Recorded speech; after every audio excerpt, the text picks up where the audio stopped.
Hey everybody, Jim back here with another car maintenance video for the 2021 Sienna or 4th Gen Sienna.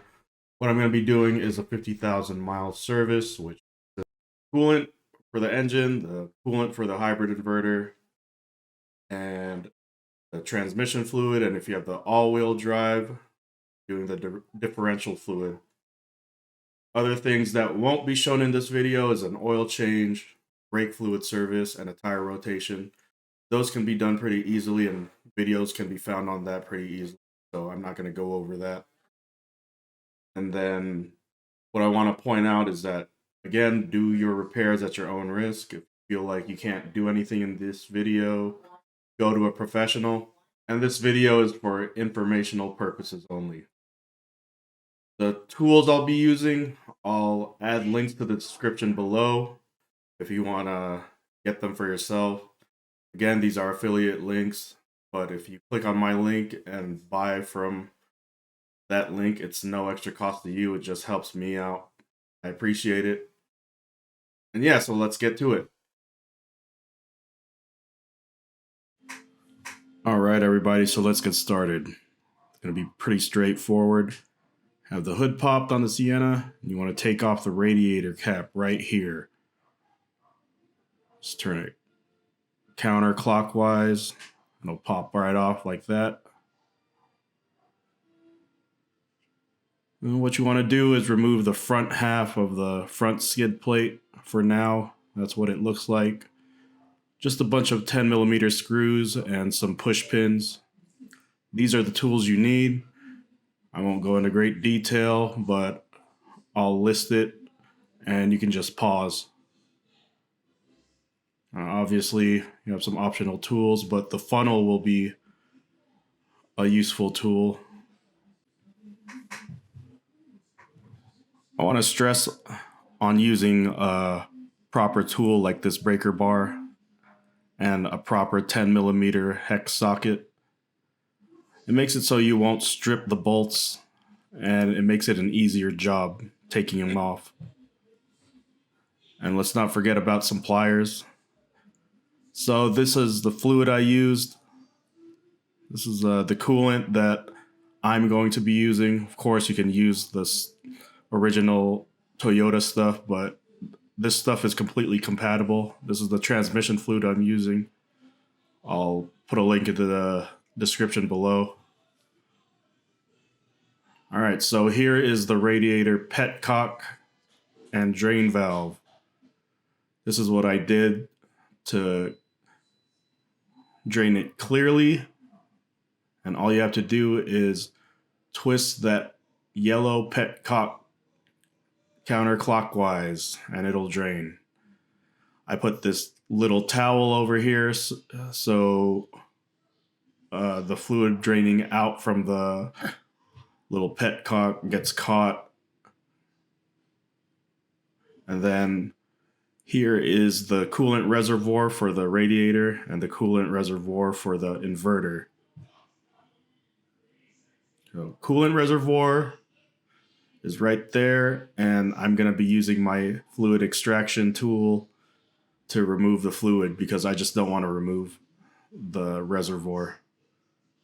And to do that, you just remove that hose there and hook it up to your extractor, and it'll remove the old fluid. It's as easy as that. There's no clamp or anything. And that's what it looks like when it's all done draining.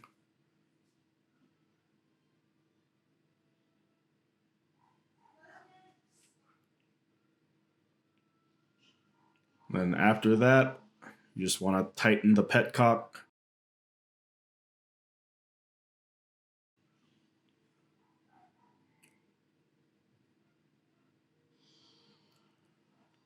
Okay, so this is the inverter petcock. It's just to the center of the radiator, as you can see by that hose right there, and it's a white petcock. So once you turn that counterclockwise, you'll see this. Your hybrid inverter coolant reservoir should be drained, as you can see here.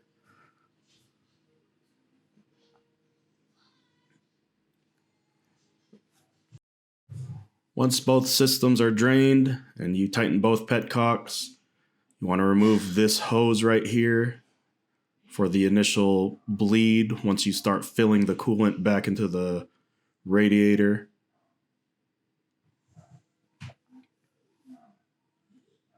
And here's the coolant I'm using again, and this is how I have the funnel hooked up.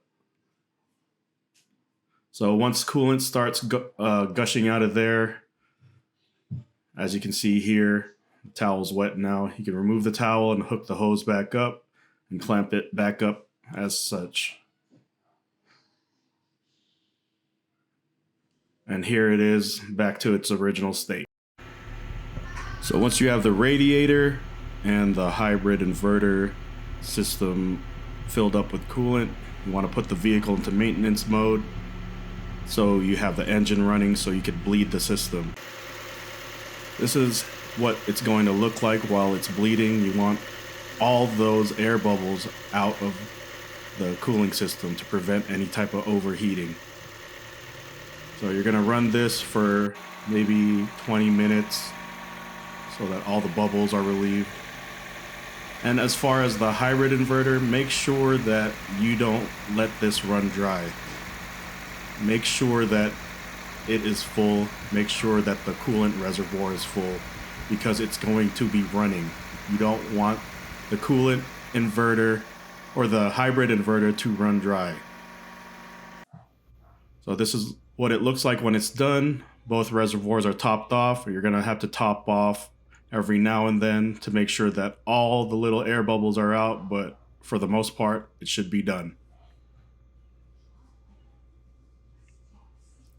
All right, so we're going to go ahead with the rear gearbox now, or rear differential.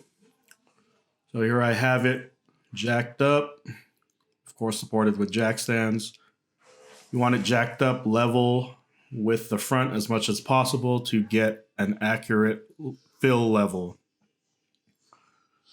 Before you drain, you want to remove this skid plate. All right, so here's the drain plug. Here's the fill plug. Remove the fill plug first. They're both 10 millimeter Allen sockets. So fill plug and drain plug. Here's the drain plug. It's not that dirty after 50,000 miles. And remember, when you remove both plugs, you want to replace them with new washers. And here's the fill plug. It's significantly shorter than the fill or the drain plug, sorry. So left is the fill plug, right is the drain plug. Again, once you remove them, put new washers before you replace them. Fill plug is 29 foot-pounds once you torque it. Drain plug is 37 foot-pounds once you torque it. And here it is, wiped off. The drain plug, that is not that dirty, like I said.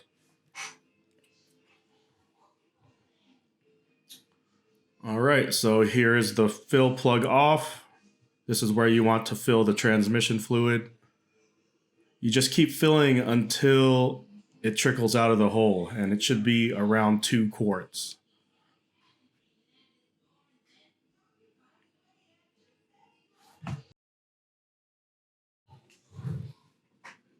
Now to fill the transmission fluid, I've modified a multi-purpose sprayer to make the job easy. The sprayer will fit into the fill hole, and it's just a pump. So I'm going to fill the transmission fluid up in the sprayer as such, then pump it up, and then it'll fill using the pressure that I use from the pump. So once the gearbox is full, it'll look like this, and then you could torque it to 29 foot-pounds.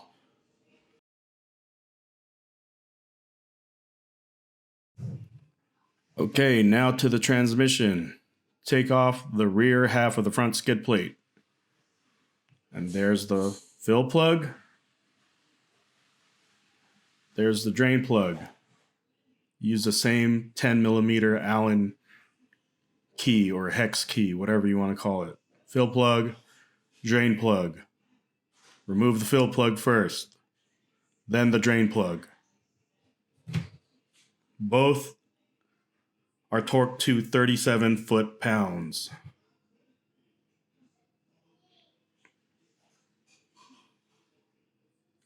So this is how it looks like when I'm filling up the transmission.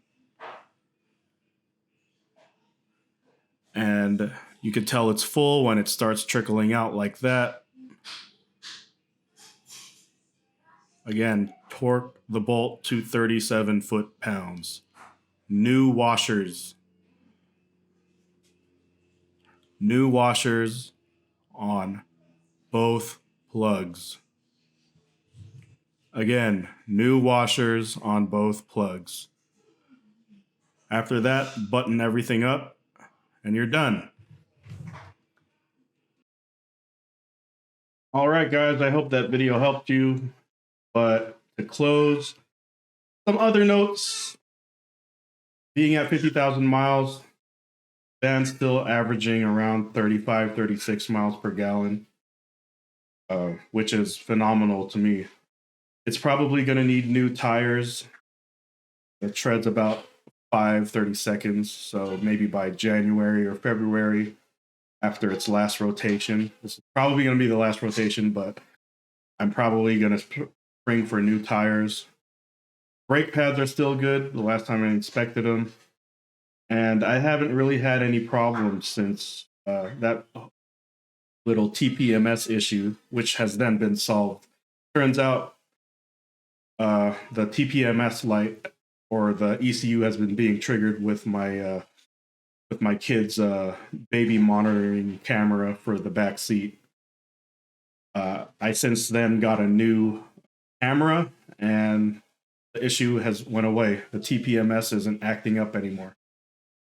And as far as oil changes, I've been doing them 5,000 miles. Yeah, the intervals have been 5,000 miles. My last fill has been, I want to say AMS oil, and it's a 0W20. But other than that, I've been filling up with 5W30 because that's what I have. And I know people will say fill it up with 0W16, but this, if you look at the engine code, 5W30 is just fine for it. And if anything, there hasn't been any real change to the MPGs. But yeah, again, hope this video helped you out. Be careful if you're going to do it yourself. Consult the mechanic if you feel like you're uncomfortable with this. But if you end up doing this yourself, you'll find out that you saved yourself a lot of money because these dealerships can charge thousands of dollars if you decide to call them and have them do it for you. So, yeah. See you guys later. Till next time.